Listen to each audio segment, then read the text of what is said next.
केंद्रीय विदेश मंत्री एस जयशंकर इस वक्त नर्मदा के दौरे पर है, तब उनकी ओर से ब्यादर गांव में विकास से जुड़े हुए विभिन्न कार्यों का लोकार्पण करवाया गया है। भारत सरकार के विदेश मंत्री डॉक्टर एस जयशंकर 2 दिन के नर्मदा के दौरे पर है, तब अपनी इस मुलाकात के दौरान वो नर्मदा जिला के 5 तालुका में गोद लिए हुए गाँव में विकास के विभिन्न कार्यों का लोकार्पण करने वाले हैं, जिसके भाग स्वरूप आज सुबह विदेश मंत्री डॉक्टर एस जयशंकर तिलकवाड़ा के ब्यादर गाँव की मुलाकात लेने के लिए पहुंचे। वहां पर उनकी ओर से दीप प्रागट्य कर कार्यक्रम की शुरुआत करवाई गई और बाद में ब्यादर गांव में विकास से जुड़े हुए विभिन्न कार्यों का लोकार्पण उनकी ओर से किया गया। दरअसल ब्यादर गांव की मुलाकात लेते हुए नवनिर्मित हेल्थ एंड वेलनेस सेंटर की तख्ती का उन्होंने लोकार्पण किया और रिबन काटकर सेंटर को लोगों के लिए खुला किया, जिसके बाद सेंटर में उपलब्ध विभिन्न सुविधाओं का जायजा भी लिया। इसके अलावा भी उनकी ओर से अन्य कई विकास से जुड़े हुए कार्यों का लोकार्पण किया गया। आज मेरा यहाँ आना जो है, क्योंकि ये एमपी लैड्स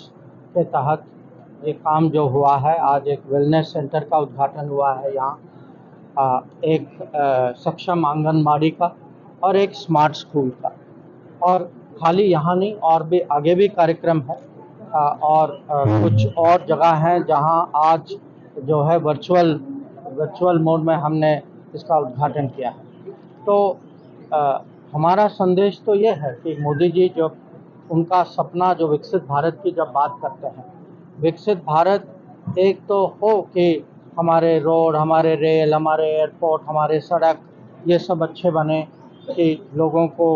उनके घर आवास योजना के तहत लोगों को घर मिले, रोजगारी, पर सबसे मैं कहूँगा शुरुआत जो होती है वो होती है कि बच्चों के साथ, युवा पीढ़ी के साथ, कि उनके स्वास्थ्य, उनका शिक्षा, उनके जो आगे की जो क्षमता जो बढ़ाएं, कैसे बढ़ाएं। और ये जो हम ग्रास रूट लेवल पे जो कर रहे हैं कि हर संसद का सदस्य कहीं ना कहीं एमपी लैड्स के माध्यम से इसमें उनका योगदान होता है, और हम जो है मोदी जी का सपना, इसको हम ज़मीन में कैसे उतारें, ये हमारी कोशिश है। और मेरे लिए तो गर्व का विषय है कि एक तो गुजरात का प्रतिनिधि होना, दूसरा जो है मोदी जी के निर्देश पे नर्मदा ज़िले पे ध्यान देना, और यहाँ कुछ अगर जब ज़मीन पे कुछ देखते हैं, यहाँ आके देखते हैं, तो इसमें बहुत माने एक वो फीलिंग होता है कि भाई कहीं ना कहीं हमने भी कुछ माने किसी के जीवन में कहीं कुछ परिवर्तन लाए हैं और किसी का जीवन कुछ बदला है। यहाँ हमसे जुड़े रहने के लिए हमारे YouTube चैनल को सब्सक्राइब करें और नई वीडियो की नोटिफिकेशन के लिए बेल आइकॉन को दबाएं।